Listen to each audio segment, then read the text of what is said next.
de Jésus-Christ sur la terre par son envoyé spécial Simon Kimbangu. Mouvement pour la défense du kimbongisme. République du Congo, unité, travail, progrès. Déclaration.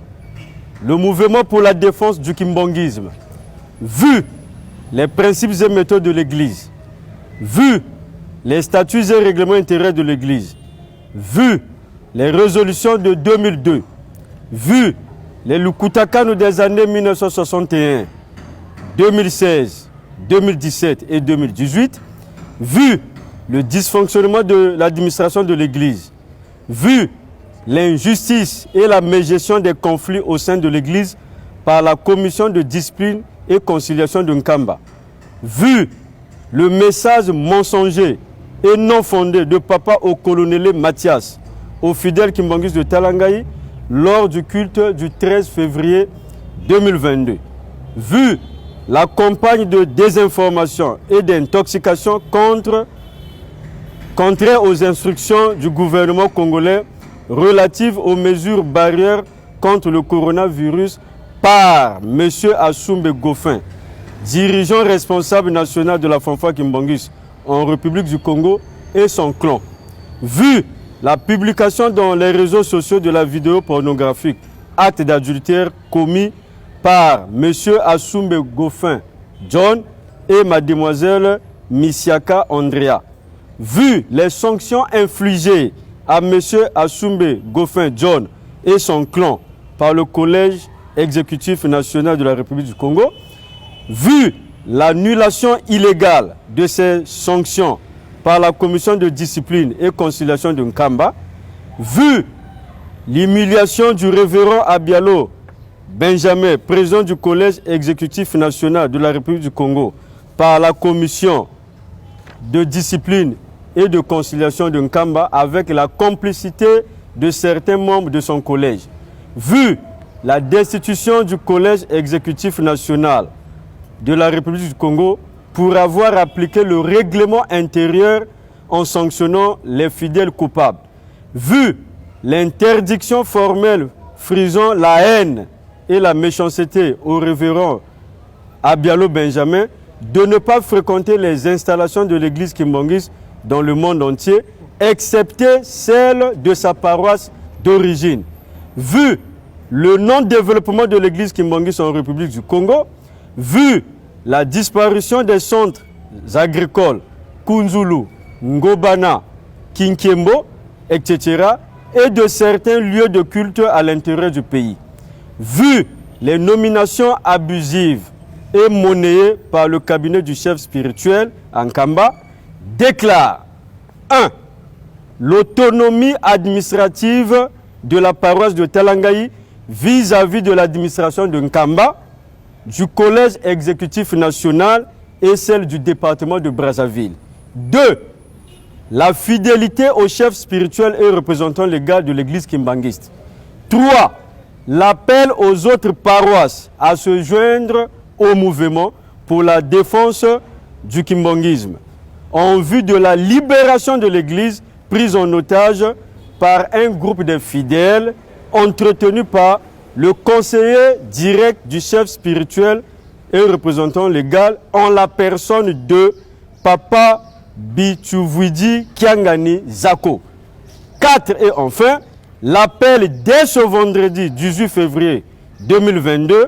après la soirée spirituelle, de tous les fidèles kimbongistes, anciens et nouveaux, pour une grande rencontre dans la paroisse de Talangaï en vue d'une quête relative aux travaux de temple fait à Brazzaville le 16 février 2022 pour le mouvement pour la défense du kimbongisme, le président.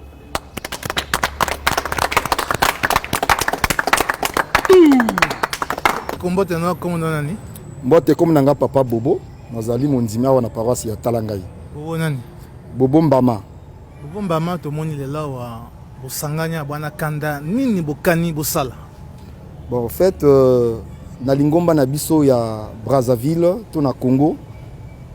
depuis kala ezalaka na makambo ebele oyo esalaka bandimi pasi na mitema. Mais kasi ndenge balobaka te bibon sango ebandaka ezala ko sala pasi mais zana momo yango ko vimba pe ko tobola. nde lelo bomoni déclaration to sali lelo ya lokola bibon etoboli na Congo Brazzaville pamba te mabe eleki mingi yango wana omoni biso lelo to telemi na bomoko to lobi biso awa na paroisse ya Talangai lelo yo to kondima lisusu mabe te to pesi tozali toujours fidèle na mokonzi na biso papa Simon Kimbangu Kiangani mais kasi administration na union surtout eux ezali na sima eux ezako tia nyungu potopoto na kata lingomba to boyi yango pour que lingomba ekende na bosembo bino na paroisse ya Talanga bokani kosala nini bozala kaka na guide spirituel to bozana nungu na ye pe na bandeko misusu biso tozali toujours nde na uti koloba ete derrière mokonzi na biso papa Simon Kimbangu pamba te spirituellement tozali en alliance na ye pamba te batikaka biso ye na papa na biso misato le papa Kisoloke le papa Dialonga na papa Diangena Kotima mais kasi autour na ye ezali na bato ya autre biso to moni que bazali ko tambwisama bazali ko tambola lingomba na ndenge moko esengeli te bazali ko bebisa bandeko mosusu o bazana kata lingomba ko bebisa pe na lingomba yango na biso na Talangai balobake lingomba na biso ezali lingomba ya vérité na kopesa exemple moko oyo esengeli bandeko bayeba biso na Congo Brazzaville awa tozali na ndeko moko oya uta RDC ayaka ko s'installer na Brazzaville malgré aoume na Brazzaville a komi ko sala makambo oyo esengeli te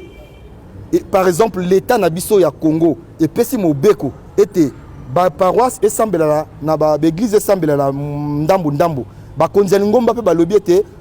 comme si tant to sangana ka biso no surtout to zala ke belé esengeli to sambela na paroisse na biso to zala ndambu mais kasi ndeko wana oyo azali ndeko na biso ya RDC aya vandawa akoma na maseke yendeko wana azali ko leka na ba paroisse surtout ko intoxiquer bateau ko mema campagne moko lo ba ete to sa mibeko ya l'état te to sa mibeko na ye pour ses intérêts personnels yangwana biso na kotala makambo wana surtout na kotala ba film abo soto oyo azwa ko lekisa na ba réseaux sociaux mokonzi na biso ya Congo alobi que yo sali mabe esengeli to longola yo to tio pembe to te yo mais comme si ya zali sujet RDC na réseau to lobi que administration na biso comme ces aki pourri yende akei ko kota na kati kuna administration pour que ba longola sanction na ye et boti ba yi ko longola au lieu ba longola la sanction na ye ba longoli pe mo kontina biso ya Congo Brazzaville ba humilier